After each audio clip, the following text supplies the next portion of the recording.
시작기도 마치고 시작하도록 하겠습니다. 성부와 성자와 성령의 이름으로 아멘. 하늘에 계신 우리 아버지, 아버지의 이름이 거룩히 빛나시며 아버지의 나라가 오시며 아버지의 뜻이 하늘에서와 같이 땅에서도 이루어지소서. 오늘 저희에게 일용할 양식을 주시고 저희에게 잘못한 일을 저희가 용서하오니 저희 죄를 용서하시고 저희를 유혹에 빠지지 않게 하시고 악에서 구하소서. 아멘. 성부와 성자와 성령의 이름으로 아멘. 찬미 예수님, 한 주간 잘 보내셨지요? 네. 예. 이번 주간에는 계속 이어서 니코데모와의 대화 이어지겠습니다. 지난 시간까지 우리가 이런 내용들을 살펴봤습니다. 믿는 사람은 누구나 사람의 아들 안에서 영원한 생명을 얻게 하려는 것이다. 이에 따라서 믿음이라는 주제에 대해서 잠깐 다뤄봤어요. 믿음은 보는 것을 절대 믿지 못합니다. 믿을 이유가 없죠. 이 앞에 성경이 있다? 믿을 이유가 없죠. 근데 성경 사이에 뭐가 끼어 있다? 여기 이런 게 있을 수가 하면 그때부터 여러분은 궁금증을 가지고 믿을까 말까를 고민하게 됩니다. 믿는다면 그걸 표현해낸 사람을 믿겠죠. 이 자체에 대해서는 여러분은 확인할 도리가 없으니까요. 지금 당장은. 그래서 저의 신뢰도에 따라서 여러분의 믿음의 정도가 달라지게 됩니다. 그래서 믿는 사람은 만약에 이 사이에 어머 여기 신사임당이 계시네? 바로 알아들으셨을 거예요. 우리가 늘 관심 가지 않은 주제니까 뭐 옛날에는 배춧잎이었는데 그죠? 이제는 달라졌습니다. 이 신사임당이 이제 거기 딱 계시는 거죠. 만약 그렇다. 근데 자 여러분들 중에 진짜 필요한 분들에게 드릴게요 했는데 거기에서 이제 두 그룹이 나뉘는 겁니다. 저를 신뢰하고 신부님은 저 말씀을 하시고는 꼭 그 말씀을 이루셨어 라는 신뢰를 가지신 분은 만약에 자기에게 진짜 그게 부족하고 그게 필요할 때는 다가와서 신부님 사실은요 오다가 제가 지갑을 잃어버렸는데 집에 갈라카 있긴 해 그거 좀 저한테 잠깐 주시면 안 됩니까? 하면 기꺼이 드리죠. 하지만 믿지 않는 사람은 아예 근처도 다가오지 않고 그냥 그 자리에 앉아서 아이고 저 신부 저 생긴 거 저 꼬라지 마라 저거 내 저래가 저 사람 내 못 믿겠다 하긴 해 하고 앉아 있는 겁니다. 믿을 이유가 없는 거죠. 그래서 믿는 사람은 누구나 그러면 그 믿음의 대상에 따라서 주어지는 것이 달라집니다. 제가 기껏해야 여러분들에게 그런 믿음을 통해서 드릴 수 있는 것에는 한계가 있겠죠. 하지만 사람의 아들, 여기서 사람의 아들은 누구를 지칭하는 걸까요? 당연히 예수님이겠죠. 예수님에게 우리가 믿음을 드렸을 때 그 뒤에 우리를 기다리고 있는 대상은 과연 무엇이냐? 바로 영원한 생명이라는 겁니다. 하지만 이 믿음이라는 주제에 대해서도 우리는 희박해져 있고 또 나아가서 영원한 생명이라는 주제에 대해서도 굉장히 희박합니다. 제가 지난 시간까지 이걸 말씀을 드렸어요. 영원한 생명이라는 것, 제가 한때 강의를 하면서 이게 얼마나 좋은 건지 모릅니다 하고 여러분에게 하느님이라는 분이 얼마나 좋으신지 그분이 우리에게 주시려는 것이 얼마나 좋으신지에 대해서 춤을 막 춘 적이 있어요. 기억나시는지 모르겠어요. 영원한 생명이라는 건요 어째 설명할까요? 이렇게 한번 들어가 봅시다. 자 여러분 두 개 중에 선택을 하래요. 하나에는 그냥 100만 원이 얹혀 있고 100만 원 너무 싸다. 요새 100만 원 아무것도 아닙니다. 그죠? 한 10억 하자. 아니 100억 합시다. 100억. 그 정도면 괜찮지 그지? 괜찮아. 자 반응 너무 좋은 거 아닙니까? 자 다른 한 측에는 뭘 얹어 놓느냐. 자 100억에 상하는 뭐가 좋을까요? 생명이 얹혀져 버렸어요. 자 이제 묻습니다. 100억 줄게 생명 줄래? 두꺼봐 헌집 줄게 새집 다오 하는 거하고 똑같습니다. 두꺼비가 돌았다고 새집을 줍니까? 그죠? 헌집 받고는 왜 새집을 줍니까? 마찬가지로 100억이든 1000억이든 그 어떤 가치를 주더라도 그건 내가 생명을 지니고 있을 때 써먹히는 가치죠. 다른 걸 하나 달라 하면 심각하게 고려해 볼게요. 새끼손가락 하나 잘라줄래? 하면 100억 받고 새끼손가락 콜? 고민을 하겠지만 거기에다가 생명을 달래요. 이건 계산이 안 되는 거잖아요.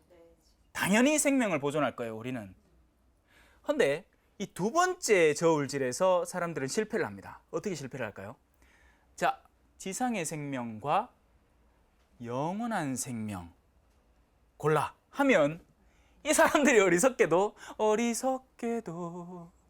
그런 줄 알고 있었죠 하고 지상의 생명을 선택해버려요. 왜? 영원의 생명이라는 것은 아직 나한테 드러나지 않았거든요. 본 적이 없는 거죠. 볼 수도 없죠. 왜? 우리는 이 시공간에 한정되어 있는 사람이기 때문에 영원이라는 건 내 몫이 아니에요. 영원은 누군가가 영원한 분이 줄 때만 내 것이 되는 것이죠. 그런데 그래서 우리는 지상을 선택해버리는 거죠. 자, 여기에서 바로 신앙의 도전이 다가오는 겁니다. 영원이 있다라고 가르쳐주는 분이 계시는 거예요. 근데 그분이 누구? 예수님이신 거죠.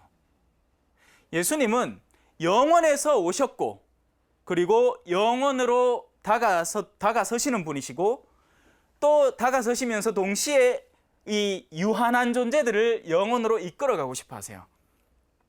근데 우리는 그분에게 믿음을 드리느냐 마느냐를 결정해야 하는 거죠. 그리고 적지 않은 사람들이 여기에서 걸려 넘어집니다. 믿음을 못 줘요. 볼 수 있는 걸 믿겠대. 엄마, 내 지갑에 든 돈이나 믿지. 나한테 뭔가를 해줄 수 있는 능력 있는 사람이나 믿지. 근데 여러분, 사실은요, 우리가 수많은 것에 신뢰를 두고 있습니다. 사실은 지금 그 남미의 베네수엘라라는 나라에는 인플레이션이 어마어마해서요, 1달러짜리 지폐 하나가 그 동네 돈으로는 뭉티기를 줘야 겨우 바나나 하나 사 먹는 거예요.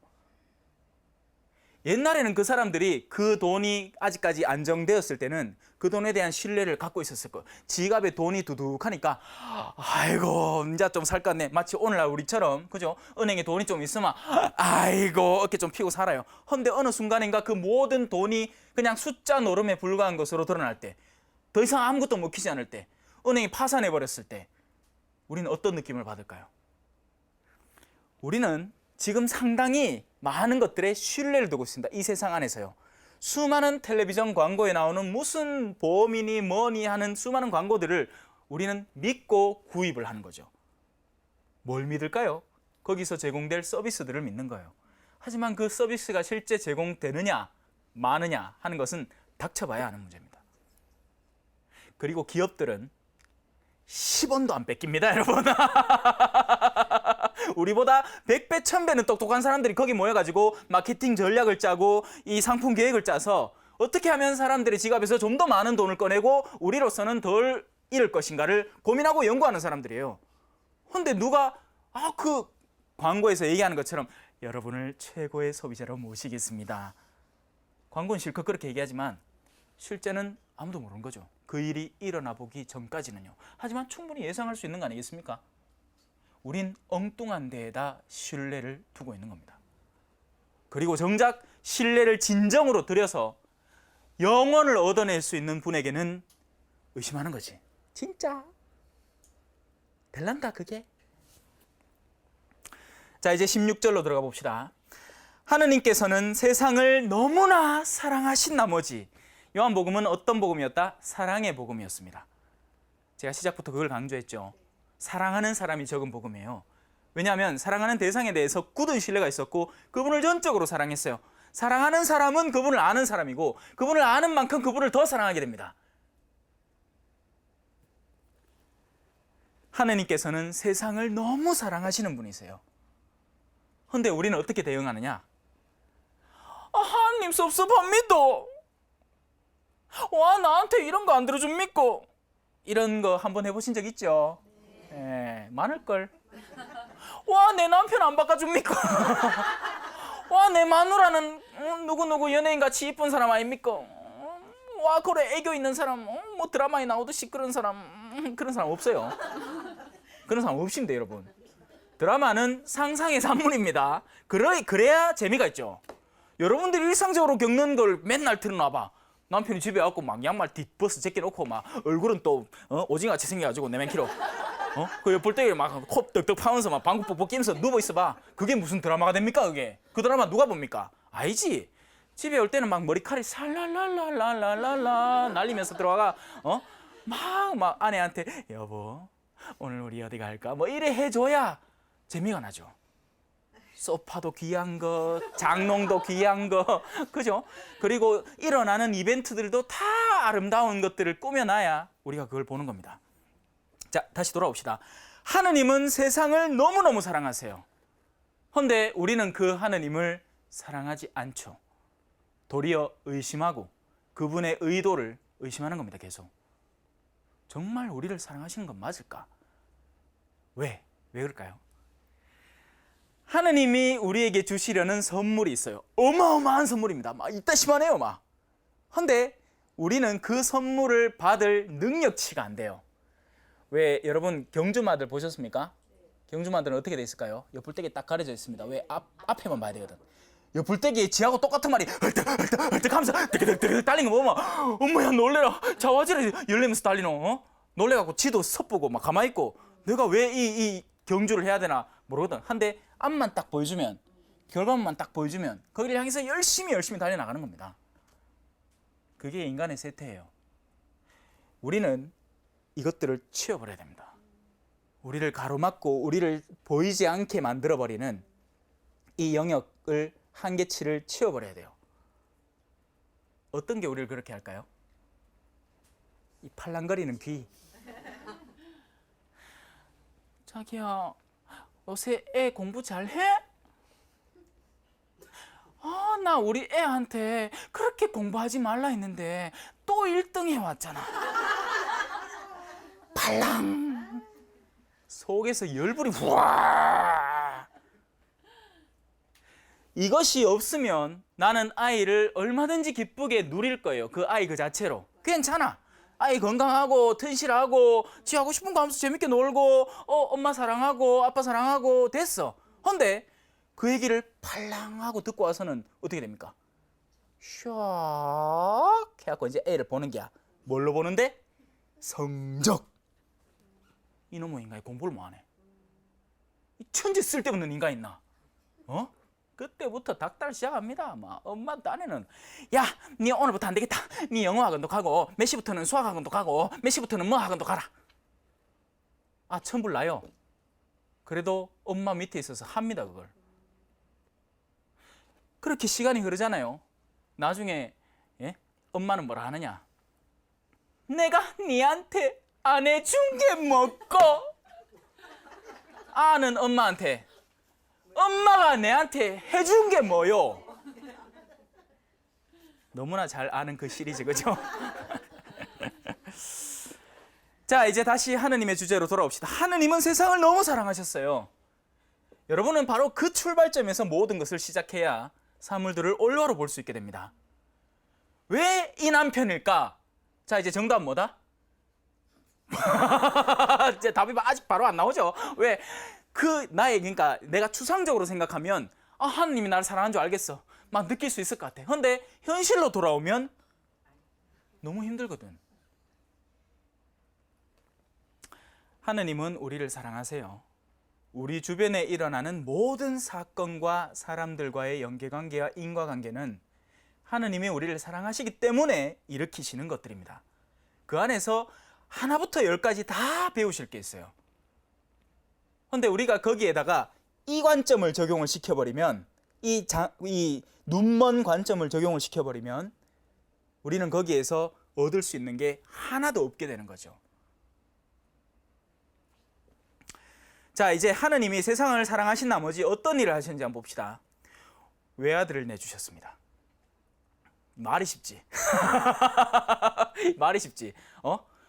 자식 달라면 주겠습니까? 차라리 여러분 목숨을 주죠. 자식을 왜 줍니까? 그런데 하느님은 세상을 너무 사랑하신 나머지 외아들을, 그것도 흠도 티도 없는 어린 양과 같은 아들을 세상에 주신 거예요. 왜? 옛날에 이런 개념이 있었거든요. 염소. 머리에다 손을 딱 얹고는 광야로 보내봅니다. 뭐 하는 짓일까요? 거기에다 죄를 덮씌워, 인간이 자기들이 저지른 죄를 그 희생 제물에다가 갖다 덮씌운 다음에 광야로 내쫓아 버리는 거예요. 그 불쌍한 염소, 그죠? 광야에 뭐 먹을 게 있다고? 에? 대속이라는 개념입니다. 대속. 내가 처리해야 할 죄에 대한 결과물에 대한 문제를 다른 존재의 덮씌움으로 인해서 나는 깨끗해지고 그 존재가 대신 죄를 짊어지고 그 죄에 대한 벌을 받는 개념이죠. 그 대속 개념이 바로 외아들에게 적용이 된 겁니다. 흠도 티도 없을수록 더 많은 대속이 이루어질 수 있습니다. 자, 여기에서 그러면 그 외아들이 누구에게 필요할까요? 우리 가운데에서도 어떤 우리, 그렇죠? 죄가 있는 우리들입니다. 바로 여기에서 예수님에 대한 필요도가 서로 나뉘게 돼요. 내가 뭐 잘못했는데 하는 인간들이 있습니다.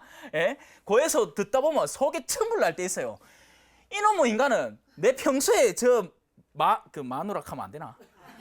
아내의 고해를 수도 없이 들었어. 그래서 대충 알아. 근데 판공이라고 들어가고 성사를 보긴 보는데 지난주일에 주일미사 빠지십니다. 혹시 뭐 더 없습니까? 뭐요? 뭐? 어? 물론 그렇게 대놓고 막 성질내고 이러잖아요. 지도 벼룩도 낯짝이 있다고 지도 양심이 있지, 그죠? 예? 근데 자기가 뭘 잘못했는지 모르는 사람들이 있습니다. 물론 그릇된 신앙관에서 비롯된 것이죠. 우리는 주일미사 꼬박꼬박 나가고 판공 제때 보고 교무금 제때 내고 뭐 신심행위 하나 정도 참여하고 하루에 묵주기도 한 5단 받지마 잘 사는 줄 알았어. 근데 그 근본 마음속에 하느님을 향한 사랑과 애정, 이웃에 대한 나 자신처럼 사랑하는 마음이 전혀 없었던 겁니다. 우리는 외적인 신앙 활동에 치중한 거지 참된 신앙 생활에 집중하지 못했던 거죠. 자, 그래서 하느님은 외아들을 내주십니다. 우리더러 쓰라고. 뭐에 쓰라고? 우리 죄를 없애는 데 쓰라고요. 그래서 스스로의 죄를 인지하는 사람은 그분이 너무나도 절대적으로 필요해지게 됩니다. 그분이 없으면 우리에게는 영원이라는 생명이 허락되어 있지 않으니까요. 바로 그분을 통해서만, 그 문이란, 그 예수 그리스도라는 문을 통해서만이 우리가 영원으로 나아갈 수 있게 되기 때문이죠. 자, 그래서 그를 믿는 사람은 누구나 멸망하지 않고 영원한 생명을 얻게 하셨다라고 서술되어 있어요. 이제 이 말이 이해가 되시죠? 예, 이해가 되셔야 돼요. 이마에 설명했는데 이해 안 된다 하면 큰일 난다. 떼찌 예쁠기다네. 근데 여기에서 이 믿음이라는 주제로 다시 잠깐 돌아와 봅시다.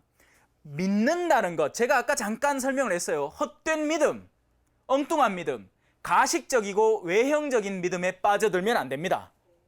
그런 믿음은 실제적으로 내가 얻어내게 하는 게 하나도 없이 도리어 역으로 내 안에서 어떤 그릇된 성향을 조장시킵니다. 뭘까요? 내가 하루 기도 60단 바치는 사람이야. 그러면 등급이 쫙 나눠집니다. 나는 60단 등급. 그럼 그 밑에 누구 있어? 59단. 59단. 59.5단 없으니까. 그죠? 58단, 57단, 50단, 40단, 30단, 20단. 뭐죠? 그런 종류의 신앙생활은 내가 자꾸 하면 할수록 나를 역으로 드높이는 교만한 자리에 앉히는, 물론 그렇지 않으려고 노력을 해야죠.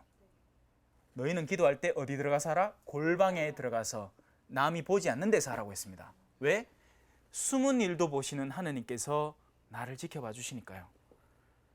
그러니 숨은 쪽으로 기도를 하면 돼. 그럼 뭐가 참된 기도일까요? 자, 여기에서 기도라는 주제까지 또 나왔습니다. 기도는 어떤 거죠? 기도는 개수 세알에 가면서 묵주기도 1단 체크, 2단, 3단, 100단. 그래, 성당 갖고 요거 구슬 한 개요 옮기 놓는다. 아이 뿌듯해. 참된 기도는 외적인 양으로 가늠되는 것이 아닙니다. 내적인 진실도로 가늠되는 것이죠. 물론 기도하지 말자는 게 아니에요. 기도는 많이 하세요. 왜? 기도하는 시간만큼은 죄질 수가 없어. 물론 기도하면서 죄지는 사람도 봤습니다. 묵주기도 하다가 여기까지네! 똑바로 해! 막 묵주 줄줄 들고 막 성당 앞자리에 와갖고 이놈의 할마씨가 이거 내 자리다! 기도 왜 하는지 모르겠어요. 기도 뭐 때문에 하는 거죠? 기도는 하느님을 내 안에 받아들이고 내 이웃을 끌어안기 위해서 하는 게 기도입니다. 하느님의 마음을 내 안에 갖추는 게 기도의 근본인 거죠. 근데 그런 거 아무것도 없이 외적으로 단수는 열심히 세알해 갖고 막 돌리 쌓는데 오히려 그게 나 이런 사람이야 알았어 기어가 되는 거예요.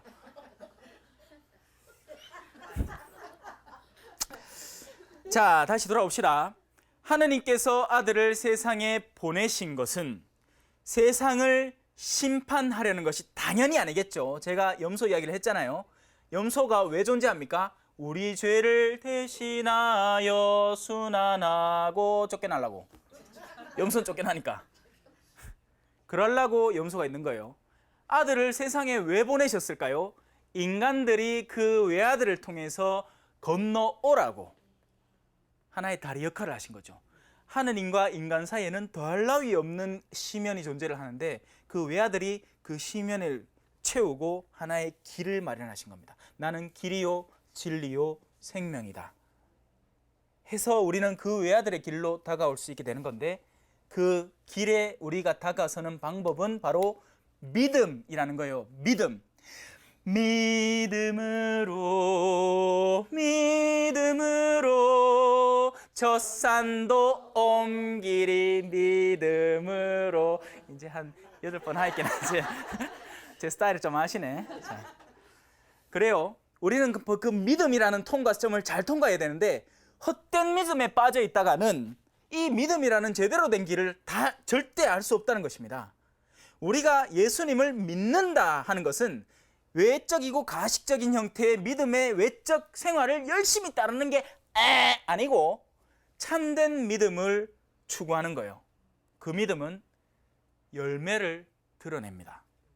그 사람이 진짜 믿는 사람인지 아닌지는 그가 맺는 열매를 보면 돼요. 착한지, 남을 배려하는지, 온유한지, 친절한지, 성실한지, 책임감 있는지, 이런 모든 것들이 그 믿음의 길을 제대로 가고 있는 사람을 드러내게 되는 겁니다. 자, 여기에서 이제 우리는 알 수 있게 되는 거죠. 이순신 장군 구원받을 수 있을까요? 만약에 그가 그런 내적인 충실도에 따라서 자기 양심을 어기지 않고 열심히 살아가는 사람이라면 하느님은 그를 거절할 이유가 없습니다.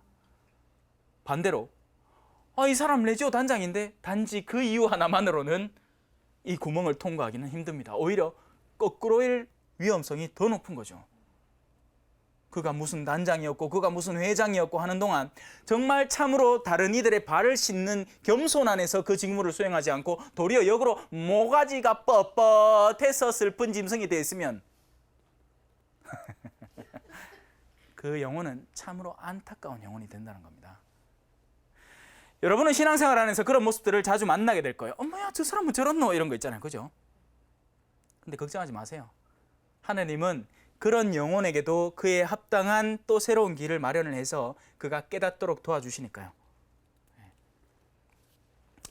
자, 세상이 아들을 통하여 구원을 받게 하시려고 아들을 세상에 보냈습니다. 심판이 아니고, 심판은 어떤 거죠? 리스트 딱 만들어 놓고 보자. 1번 환자가 아니고 1번 피고인 뭐 왜십니까? 주임이사 체크. 이게 심판이에요. 여러분, 심판은요 반드시 일어는 납니다. 그런데 우리가 숨 쉬고 있는 동안에는 멈춰져 있어요. 그대로 멈춰라, 즐겁게 춤을 추다가 그대로 멈춰. 지금은 심판이 멈춰 있습니다. 왜냐하면 지금은 자비의 때이기 때문에요. 하느님이 심판을 가동하시는 때가 올 겁니다. 하느님은 참된 정의시기 때문에 거기에는, 그 심판에는 오류가 전혀 없어요. 그렇기 때문에 지금 우리는 이런 상상을 해볼 수 있어. 어머야, 나중에 내 마누라고, 내가 결혼 안 했지만 내가 어떤 집에 가장으로 쳐봐. 어머야, 요래 이쁜 토끼 같은 여우 같은 아내를 내가 놔두고 내 혼자 천국 가면 뭐야지? 그런 걱정 전혀 없습니다. 지금 하는 걱정이에요. 지금. 왜 그럴까요? 나는 지금 내 안에, 내면에, 영혼 안에 어떤 일이 벌어지고 있는지를 몰라요. 그렇기 때문에 당연히 두 부부가 착실하게 살면 둘이 같이 가겠지. 그런데 만약에 나중에 엉뚱하게 나는 위로 올라갔는데 그걸 이루지 못했잖아요. 그러면 되게 슬플 것 같죠. 하지만 하느님은 이해를 깨우쳐 주실 겁니다. 그 일이 왜 일어났는지, 그 껍데기 멀쩡하던 아내의 내면 안에 어떤 시커먼 것이 들어있었는지를 보여주면서 우린 더 이상 슬퍼하거나 괴로워할 일이 없게 될 거예요. 하지만 우리는 지금 당장은 절대 이해를 못합니다. 일단 믿음이라는 것에 집중을 하시고 하느님이 우리를 진짜 사랑하신다는 그 전제를 바탕으로 그 길을 걸어 나가시면 돼요. 여러분이 신앙생활을 하시면서 의문이 들고 이상하고 하잖아요. 하지만 절대 놓치지 말아야 하는 것, 우리는 하느님을 전적으로 신뢰해야 된다는 것 하나, 그리고 하느님은 반드시 우리를 사랑하고 계신다는 것 하나 잊지 마십시오. 사랑이 어긋나는 영역이 있다면 그건 절대 하느님이 아니라 우리 측에서 일어나는 일입니다. 우리가 뭔가 반드시 얻기로 나간 거예요. 뭔가 아무것도 아닌 듯한 욕심을 시작을 했거나 뭔가 아무것도 아닌 듯한 엇나감, 누군가에 대한 원한, 증오 이런 것들을 시작해 놓은 그 길이 확대가 되면서 나중에는 하느님마저 의심하게 만드는 최종적인 지경까지 이르게 되는 겁니다.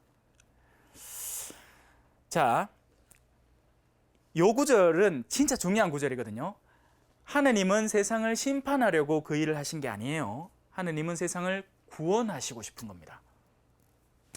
여기서 잠깐 짚고 넘어갈까요? 세상은요, 처음에 조성이 되었잖아요. 그때 하느님이 세상을 만드시면서 이 물질계에 대한 완벽성을 더하시면서, 그죠? 나름의 질서를 다 세워놓으셨어요. 그래, 물리법칙은 어긋남이 없어요. 그런데 그 가운데 인간이라는 존재를 만드셨는데 인간에게는 자유의지가 주어졌잖아요. 당신의 모상. 그런데 그 인간이 당신처럼 그 사랑을 확고히 지킬 것이다, 혹은 지키지 않을 것이다. 지키지 않을 것을 알았을까, 몰랐을까요? 아셨겠죠? 당연히 아셨을 거예요. 저 정도의 약함을 지니고 저런 환경 속에서 자라오는데 그 자유의지가 완벽하게 선을 향해서만 작동할 일은 없을 것이다라는 걸 아셨어요. 그래서 그 하느님은 그 엇나가는 인간들을 위해서 태초부터, 인간을 만들면서부터 구원 계획도 같이 수렴해 놓으신 겁니다. 그래서 외아들은 인간이 창조되던 때부터 인간에게 갈 운명이었던 거죠. 그리고 인간에게 갔을 때는 그 인간이 어떤 상태이기 때문에 인간에게 갔다? 인간이 선하기 때문에 혹은 악하기 때문에? 악하고 모자라고 죄악에 빠져있기 때문에. 그렇기 때문에 아들이 거기 갈 때의 운명은 당연히 빛이 어둠 속에 들어가는 거하고 똑같은 운명인 거죠. 그 얘기가 이후에 나옵니다. 자, 아들을 믿는 사람은 심판을 받지 않습니다. 그래서 이제 우리에게 남은 일은 죄악에 빠지지 않으려고 길을 쓰는 게 아니에요, 여러분. 물론 안 빠지면 좋아요. 우리가 다시 회개하고 돌아왔을 때, 하느님께 돌아왔을 때는 안 빠지려고 노력을 해야 됩니다. 하지만 태어나면서부터 단 한 번도 죄악에 안 빠질 가능성은 거의 전무하다고 보시면 돼요. 그런 은총은 한 분에게만 주어졌습니다. 누굴까요? 정확합니다. 성모님이세요. 무염시태라는 게 그런 거지. 오염되지 않은 채 태어나셨다는 거예요. 원죄의 영향력에 전혀 물들지 않은 채 성모님이라는 그릇이 창조되었고 그 그릇 안에 당신의 외아들을 담아서 세상에 내보내셨습니다. 아니, 여러분도 당연히, 제가 여러분 집에 놀러 가면 여러분 어디 저거 막내 아들 먹던 찌끄레기 득득득득 붙은 그 그릇에다가 사과 득득 깎아갖고 저한테 드시소 하고 던져줄 겁니까? 아니죠. 깨끗한, 그죠? 크리스탈 그릇 싹싹 닦아가 사과도 토끼 모양으로 요래 오리가, 그죠? 그래가 내놓을 거 아닙니까? 하느님이라고 왜 세상에 구세주를 주시면서 그것을 담을 그릇을 준비할 이유가 없었다고 생각하는 거죠?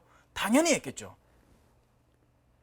물론 우리 이웃 형제들은 그걸 받아들이기 힘들어합니다. 네. 자, 그렇게 해서 세상 아들을 믿는 사람은 심판을 받지 않게 됩니다.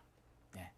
그 믿음을 통해서 아들을 껴안는 사람은 심판에서 제외되게 돼요. 그 구원 계획은 태초부터 존재해 왔던 것이고 바로 역사 안에서는 예수 그리스도를 통해서 본격적으로 시작되어 온 거죠. 그리고 그 본격적으로 시작될 구원 계획을 위해서 수많은 예언자들이 구약 때부터 이분이 오십니다. 그분이 오시니까 우린 그분에 합당한 걸 준비합시다. 제발 하느님은 제사나 황소나 수천 마리의 양떼나 기름 강을 원하시는 분이 아니에요. 그분이 원하시는 건 자비와 공정과 정의를 실천하는 것입니다 하고 우리를 끊임없이 준비해 왔지만 인간은 그때그때마다 예언자의 목소리를 듣고도 에이 천지, 내가 지금 어떤 위치에 있는데, 내가 바리사인데, 내가 율법학자인데, 내가 대제사장인데 하면서 끊임없이 그 참된 길을 거부해온 채 역사의 길을 걸어왔습니다. 그리고 구세주가 오실 때도 그랬고 구세주가 오시고 난 지금도 아직까지 그런 유형의 사람들은 늘 존재를 하는 겁니다. 누구? 예수님을 믿기 힘들어하는 사람들이죠. 복잡한가요? 안 복잡하죠? 자, 그래서 그 아들을 믿는 사람. 자, 그러면 이제 부류가 두 개밖에 안 나뉜 겁니다. 죄를 지었느냐 안 지었느냐가 중요한 게 아니에요. 죄를 다 짓게 돼 있어요. 오직 한 분, 은총으로 태어나신 분 말고, 성모님 말고는 나머지 인간 존재들은 다 원죄와 본죄의 영향 속에서 살아가는 겁니다. 그러면 이제 우리에게 남은 일은 뭐냐? 아, 우리가 부족하고 모자란다는 것을 깨닫고 그분께 다가가기 위해서는 아들이라는 그 길을 걸어야 한다는 것을 믿는 사람과 그것을 믿지 않고 다른 수단을 써보려는 사람으로 나뉘게 되는 거겠죠. 아들을 믿는 사람은 심판을 받지 않는다. 간단한 이야기예요. 이걸 어떻게 설명할 수 있을까요? 자, 아들을 믿는 사람은 굉장히 간단하고 쉬운 길을 걷는 거예요. 물론 그분의 길은 십자가의 길이고 너희는 나에게 와서 내 멍에를 매라고 하신 분이기 때문에 그 길 자체가 쉽다고 하진 않겠어요. 하지만 이게 왜 쉽게 느껴지느냐면 이 반대편 길은 어마어마하게 더 어렵기 때문이에요. 고생하며 짐을 진 자들은 나에게 오라. 그리고 내 멍에를 메고 배워라. 왜냐하면 이 길은 고생하며 무거운 짐을 진 길이기 때문입니다. 무슨 시지푸스의 신앙가라 뭐 그런 게 있어요. 남자가 돌띠를 메고 피라미드 같은 길을 막 오르막길을 올라가요. 그래 겨우 올라왔다 싶으면 또 그게 와르르 내려가는 게야. 또 바다로 내려가고 또 그 작업을 시작하는 겁니다. 여러분이 가만히 세상 사람들의 삶을 살펴보면 그 일을 하고 있습니다. 우리 어릴 때 어땠을까요? 놀이터에 간다. 재밌게 놀면 돼. 그게 예수님 안에 살아가는 천진난만한 삶의 길입니다. 그런데 엄마 아빠가 10만 원짜리 로봇도를 한 개 사줬어. 들고 가는 자세부터 달라요. 로봇도 왜 들고 갈까요? 놀랍고. 맞아요. 자랑하려고. 어린 마음에 벌써 그 내면이 생겨버린 거죠. 10만 원짜리 장난감 때문에. 얼마든지 아이들과 같이 즐겁게 놀 수 있는 아름다운 놀이터에 그 아이는 교만과 으스댐과 뻐김을 들고 돈에 대한 확신을 들고 가는 겁니다. 그러고 나서는 어떤 일을 하는 것 같습니까? 아이들한테 놀게는 안 만들어주고 보여는 주면서 다른 아이들에게 똑같은 내면을 심어버리는 거죠. 나도 저거 갖고 싶어. 그럼 그 아이가 집에 어떻게 하겠습니까? 죄 없는 엄마 아빠 이제 또 괴롭게 하는 게야. 엄마! 가가 로봇도 사들고 그러면 이 또 부족한 엄마는 저거 기 죽는 거 싫어가지고 20만 원짜리 사주는 거야. 없는 돈 득득 끌고 가. 그러면 놀이터가 전쟁터가 되는 거죠.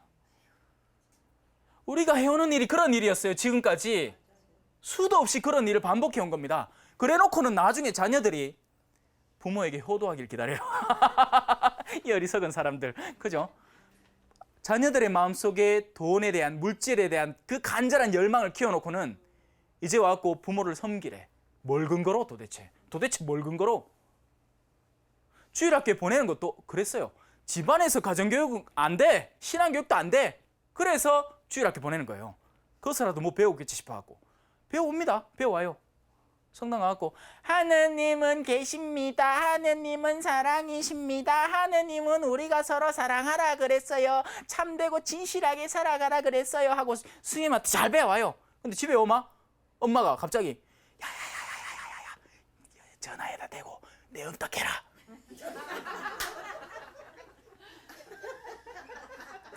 훌륭한 거짓말을 모범적으로 가르쳐 주셨습니다. 아이한테 자기가 원하는 사람만 받아들이고 받아들이기 싫은 사람에게는 거짓말을 해서라도 내치는 모습을 잘 비춰주셨어요. 그러면 앞으로 아이도 똑같이 엄마에게 그렇게 할 겁니다. 무서운 세상이죠. 나는 이런 세상 무서워요, 진짜. 그래서 그 세상 안 만들려고 익하고 있는 거잖아, 지금. 사람들의 내면 안에 자신들이 어떤 일을 해왔는지를 깨닫게 만들고 거기서 해방되라는 거죠. 아직 늦지 않았으니까. 하느님의 자비는 아직까지 영향력을 미치고 있고 그리스도라는 구세주의 길은 아직까지 영향력을 미치고 있으니까 누구든지 믿기만 하면 그 길을 통해서 영원한 생명에 들어올 수 있으니까 제발 걸어가라고. 아들을 믿는 사람은 그래서 심판을 받지 않는 겁니다. 하지만 믿지 않는 사람은 이미 심판을 받은 거예요. 제가 말한 그죠? 시지푸스의 신앙가 하는 그 남자가 하는 그 일을 세상 안에서 계속 반복하고 있는 거지. 겨우 올라왔다 싶어. 그죠? 어릴 때 그래. 내가 섭섭해갖고 장난감 사달라고 하고 20만 원짜리 사들고 갔다. 사들고 갔어. 근데 조금만 지나니까 애들이 장난감에 관심을 잃래.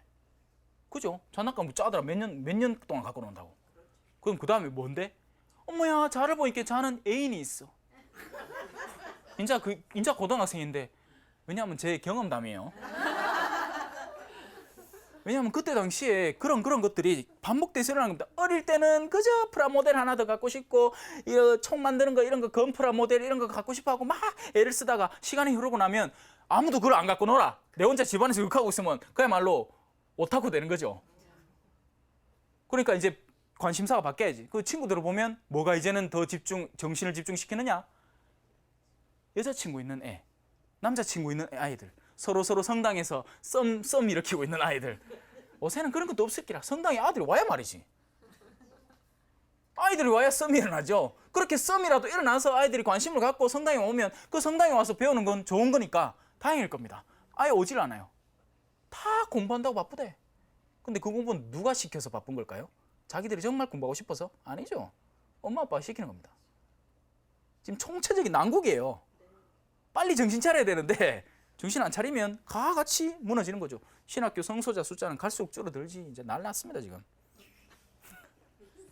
자, 믿지 않는 자는 이미 심판을 받았습니다. 하느님의 외아드님의 이름을 믿지 않았기 때문에 이미 심판을 받은 거죠. 왜? 자기 스스로 적은 멍에, 가벼운 멍에를 메고 주님의 길을 걸어서 기쁨을 누릴 수 있는 길을 외면하고 이 피라미드의 삶 안에 살겠다니까. 어떻게든지 위로 올라가려고 하는데 위로 올라가면 올라갈수록 그 위에는 꼭대기에는 허무함만이 놓여있기 때문에 그래서 수많은 연예인들과 정치인들이 픽하면 그 꼭대기까지 가서는 거기서 허물을 발견하고는 살 의미가 없다고 생각하고 하는 겁니다. 안타깝게. 그러니 그 자체가 심판이에요. 그 자체가. 영원에 다가서지 못함이 심판이고 그 흐름 안에서 계속 종속되어 살아간다는 거, 남보다 내가 더 나아야 된다는 거, 나이가 벌써 70이 됐는데도 입술 뻘가이 말라가 막 쥐 잡은 거 맨키로 막 해가 서로 막 그 짜들아 그 돈 얼마 있는 거 자랑한다고. 언제까지 그렇게 살라고요? 언제까지? 그러다가 훅 가는 거예요. 훅. 인간은 들꽃과 같아서, 그죠? 잠깐 피어났다가 훅 사라져 버리는 거죠. 그리고 나서 돌아보면 그 자리에 있는 게 아무것도 없는 겁니다. 믿지 않는 자는 이미 심판을 받았다라는 이 구절은 우리에게 참으로 의미심장한 구절입니다. 믿지 않는 그 자체가 심판인 거죠. 심판이라는 게 하느님이 나중에 보고 결론 내가 착한 일 65%, 나쁜 일 35%니까 65 빼기 35 하면 콜 30. 니는 연옥 20년 하고 천국. 왜? 착한 일 100% 내야지 천국 직행하니까. 이런 식으로 우리는 상상을 하는 겁니다. 아니에요, 여러분.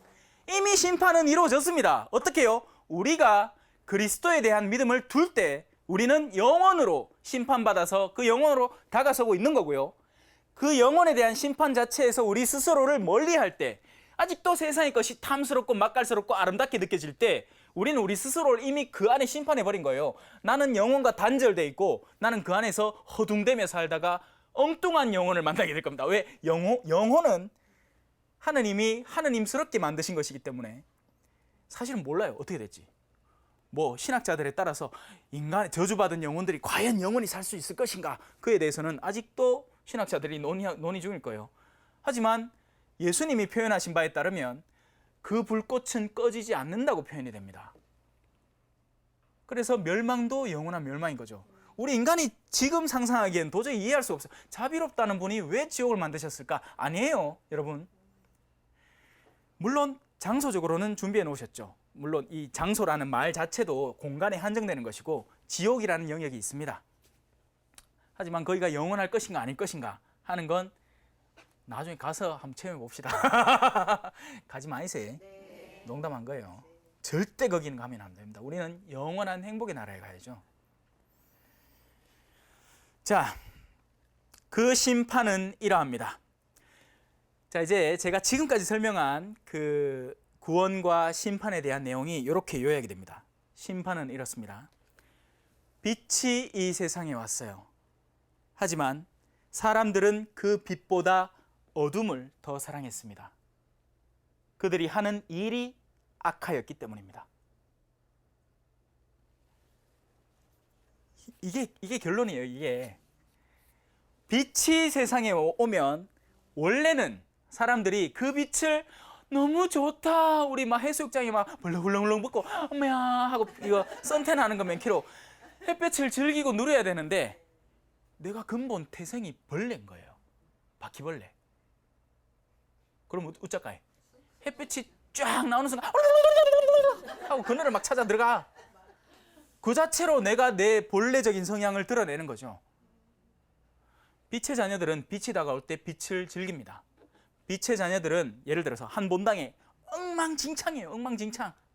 막 전인 신부님, 전전인 신부님 막 하고 막 사람들하고 막 이래 막 짝짝꿍이 돼갖고 막 싸우고 다투고 난리가 났어. 근데 그 가운데 한 신부님이 오신다는 소문이 들립니다. 근데 그 신부 누구?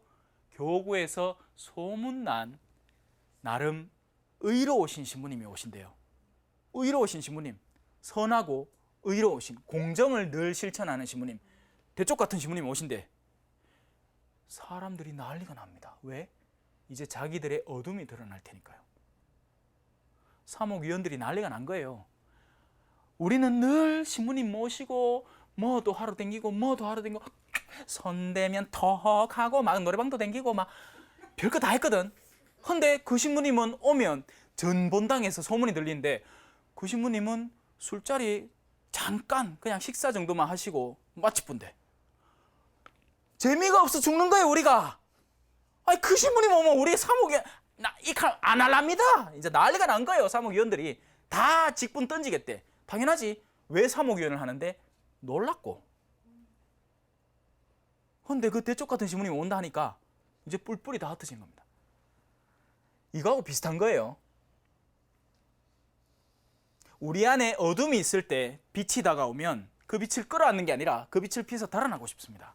그렇기 때문에 미리 우리에게 아직도 기회가 주어져 있을 때 그 어둠을 미리 씻어놓고 꺼내놓고 하느님 앞에 고백하고 내가 사실은 이런 사람입니다 하고 솔직하게 이야기하고 그것을 용서받고 이제 참된 길을 걸으려면 어떤 단계를 밟아 나가야 되고 어떤 길을 걸어야 하는가를 꾸준히 성실하게 배웠어야죠. 그런데 그런 일을 동참하는 사람이 거의 없습니다. 아직도 이집트의 옛날에 그 맛깔스러운 파, 양파, 마늘, 대추, 부추 이런 게 좋대. 그거 내놓으래. 빛이 이 세상에 왔지만 사람들은 빛보다 어둠을 더 사랑하였다. 그들이 하는 일이 악하였기 때문이다. 하는 것에 대한 설명에 이해가 되셨죠? 네. 좋습니다. 악을 저지르는 자는 누구나 빛을 미워하고 빛으로 나가지 않는다. 자기가 한 일이 드러나지 않게 하려는 것이다. 그래서 형제님들한테 신앙을 전하기가 그렇게 힘든 겁니다. 왜 그럴까요? 형제님들은 이 세상 안의 흐름에 살아가면서 그 세상 안에 물들어 있기 때문이에요.